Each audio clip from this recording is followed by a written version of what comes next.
So hi guys, ஊருக்கு வந்தாச்சு. So காலையிலே உப்புமா தேங்காய் சட்னி தான் பண்ணியிருந்தாங்க பாட்டி. ஸோ அதான் காமிச்சேன். ஸோ சோடா வாங்கிட்டு வர சொல்லியிருந்தேன். அவள் இந்த பாட்டில் சோடா வாங்கிட்டு வந்துட்டா. இதெல்லாம் நாங்கள் திருவனந்தபுரம் கோயிலில் வாங்கினது. ஸோ அது எங்கள் தேவி அக்கா அவங்க ஞாபகார்த்தமாக எனக்கு வாங்கியிருந்த ஒரு கீ செயின். ஸோ இதெல்லாம் நாங்கள் வாங்கினது. ஒரு ஐலைனர், அப்புறம் கிளிப்ஸ், அப்புறம் ஜவ்வாது அந்த சென்ட் பாட்டில் ஒன்று வாங்கினேன். அப்புறம் நெயில் பாலிஷ், அப்புறம் லிப் பாம் ஒன்று வாங்கினோம். ஸோ அதுக்கப்புறம் அந்த கண்ணாடி கிளாஸ் பாட்டிலில் பொவெண்டோ ஃப்ளேவரில் ஒன்று வாங்கிட்டு வந்தா. ஸோ அந்த பன்னீர் ஃப்ளேவர் எனக்கு ரொம்ப பிடிக்கும். ஸோ 4-5 பாட்டில் வாங்கிட்டு வந்தே வேஸ்ட்டாக தான் போயிட்டு.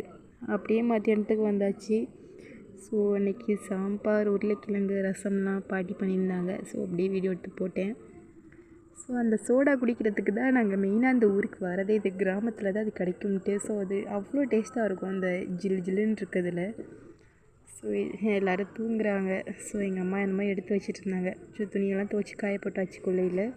ஸோ அங்கே பாருங்கள், ஒரு பப்பாளி பழம் வந்துச்சு, காட்டினேன். ஸோ கொஞ்சம் லேட்டாக வந்து அந்த ஜூஸ் அப்புறம் பூமெல்லாம் சாப்பிட்டோம். அப்படியே கொஞ்சம் லேட்டாக மிக்சர், டீ, காஃபிலாம் குடிச்சாச்சு. ஸோ அப்படியே ஜிம்மிக்கு ரொம்ப பிடிச்ச வெஜ் பப்ஸ் வாங்கிட்டு வந்தாங்க தாத்தா. ஸோ எல்லாமே அவனுக்கு தான். ஸோ 7 அவனுக்கே தான் கொடுத்தோம். ஏன்னா அவனுக்கு அது ரொம்ப பிடிக்கும்ட்டு. ஸோ 7 அவன் சாப்பிட்டுட்டு அவன் நிம்மதியாக தூங்கியிருப்பான். ஸோ இந்த ஜிம்மி பையில் அவன் வளர்த்தவங்க வீடு கொஞ்சம் எட்டி. ஸோ அவங்க வந்தாலே இப்போ குலைக்கிற அளவுக்கு இங்கே பாசமாக கொஞ்சம் க்ளோஸ் ஆகிட்டான். ஸோ வரட்டா.